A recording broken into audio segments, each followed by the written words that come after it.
Hello there, guys. Welcome back to the channel. This is your match preview for the game as Chelsea welcome Burnley to the bridge tomorrow afternoon kickoff time. And the Premier League's excitement is eating a fever pitch. And tomorrow, Burnley arrive at Stamford Bridge. And on paper, it's a game Chelsea should win, but we've seen it in this chaotic 2025/2026 season. Nothing is ever that simple. So we are deep into the Liam Rosenier's era now, and the project is evolving. We're seeing more control, more intricate passing, and a real identity forming. So today we are dissecting exactly how Chelsea might probably take down a stubborn Burnley side. The tactical chess match between Rosenior and the Claret, and we've got some massive injury news regarding Romeo Lavia that just dropped last night from Kieran Gill. So I'll be breaking down a very interesting starting lineup that could be the key to unlocking the 3 points. And without further ado, let's just go right into it. So let's first of all talk about the visitors. Burnley, under their current setup, are a different beast than the usual Route 1 team of old, and the objective still remains the same: frustration. And I expect a compact 4-4-2 or a low block 4-5-1 formation. And they aren't coming to the bridge to entertain or have fun. They are just coming to suffocate the space. And what should you look out for? They are lateral shifting. Burnley have become expert at moving as a unit, forcing Chelsea's playmakers out wide where they can be doubled up on. And on the counter, they look for quick transitions, usually long diagonal balls to exploit high pressing fullbacks, and they'll be banking on Chelsea getting impatient. If the bridge starts getting restless at 0-0 in the first 30 minutes, Burnley have won the first half of their battle, and Chelsea need to be wary of the soccer punch. One set piece or one lapse in concentration from a turnover is all they need. Now, so the question is going to be, how does Liam Rosenior counter this? The data since he took over is fascinating, quite fascinating actually. Our direct speed has actually dropped, which sounds negative, but it's actually by design. Rosenior has brought maximum control. We're seeing higher passing accuracy and more small space quality. Against Burnley, I'm expecting Rosenior to implement what he calls the squeeze. He wants Chelsea to camp in the Burnley half, using a high defensive line to recycle possession instantly. The key here is the weighted through balls. We saw it with Cole Palmer and Joao Pedro against Napoli, that telepathic link up. And Rosenau's plan won't be to cross blindly into a box full of 6'4" defenders, and it will be about those triangles on the edge of the area, drawing a defender out of position by an inch, and then bang, a piercing run from Estevão or Cole Palmer. And then, before I continue, let's quickly talk about the news regarding Romeo Lavia. Sports journalist Kieran has just confirmed that Romeo Lavia is set to feature in the under-21 fixture, specifically against Leeds United today at Cobham. And this is huge, yeah? Lavia has had a nightmare with injuries since he joined in 2023, but the club is being incredibly cautious. The plan is to get in 45 to 60 minutes with the youth squad to test that the hamstring uh, is good, especially in a match environment. The ultimate goal isn't Burnley tomorrow. It's the massive London derby against Arsenal next weekend. So Rosner knows Lavia's ability to break lines and shield the back four is world class. If he comes through today unscathed, then it's a massive signing for the final stretch of the season. It's a boost for the squad, that something that we definitely desperately need.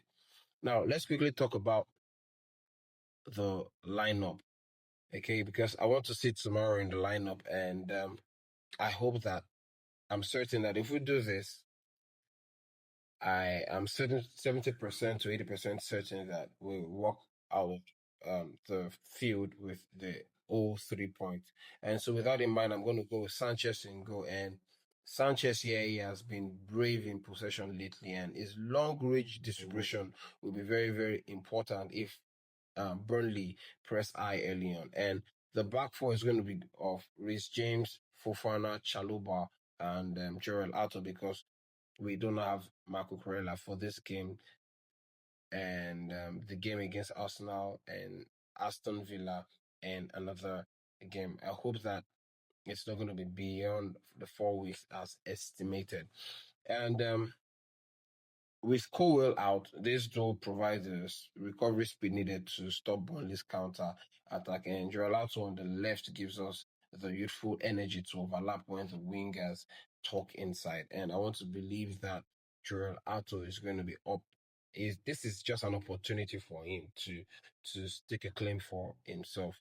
Now the midfield pivot is going to be Santos and Caicedo, and this is very interesting. There's no one who understands Liam Rosenior's football better than Andre Santos. And if we see the way Santos has been playing for the duration of the time that he has been on the field, it's been a breath of fresh air. Okay, and it just goes to show that the boy's level and potential is just off the roof. Is just starting to come out of his shell, and what I see from this guy is that the sky is actually the beginning for him.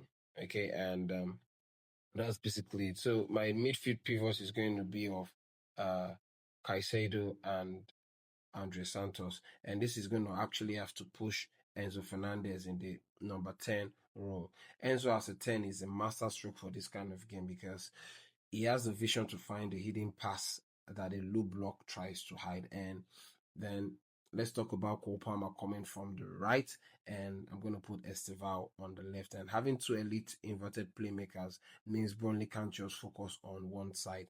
If they double team on Palmer, Estevão is there to take you on one on the other side. And leading the line, I'm going to put Joao Pedro, who's actually the man of the hour. He's been in top form.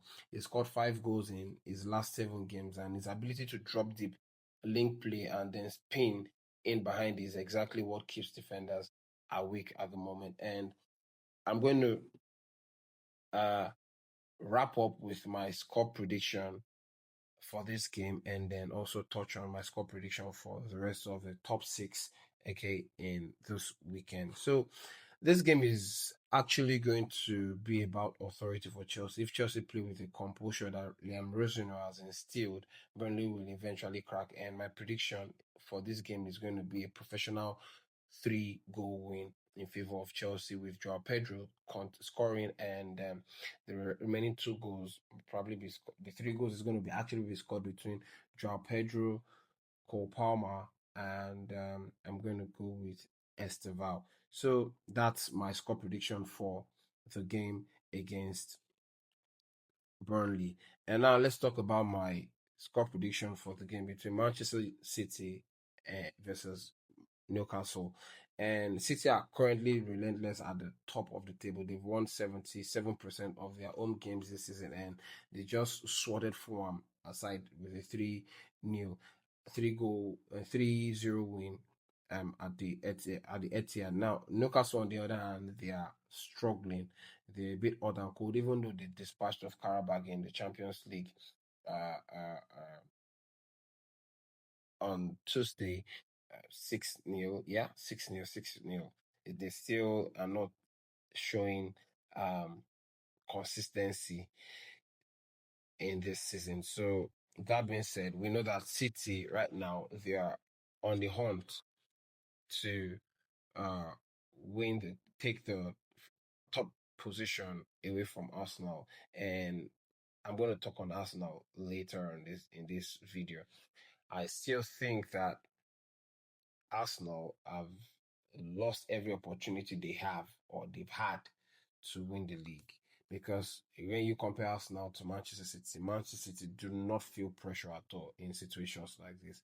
Arsenal will be, on the other hand, feeling the heat of it. So, like I said, I'll touch on Arsenal later on. And yeah, so my score prediction for the game between Manchester City versus Newcastle is City 3, um, Newcastle won.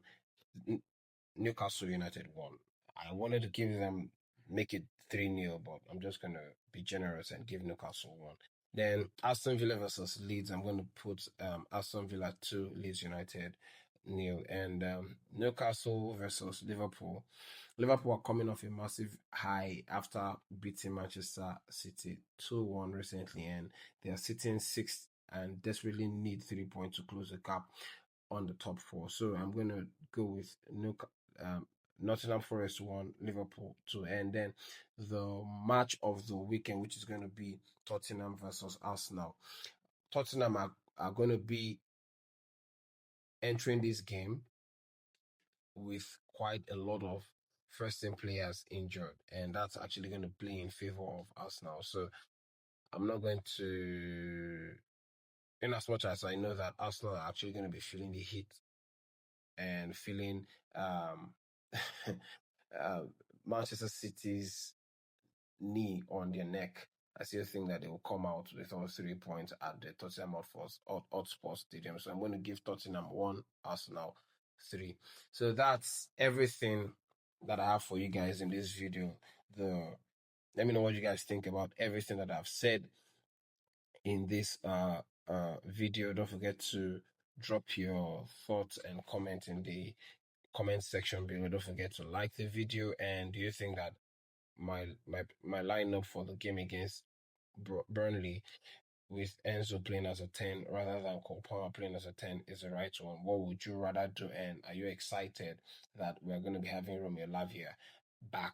Let me know what you guys think about everything. And if there's any other thing that comes up between now and the next game, or if there's any other news that comes up after, I'll be here to share with you guys in my match reaction. So don't forget to turn on your notification bell so that you are notified as soon as I put out a video. If there's anything else, we'll talk about it.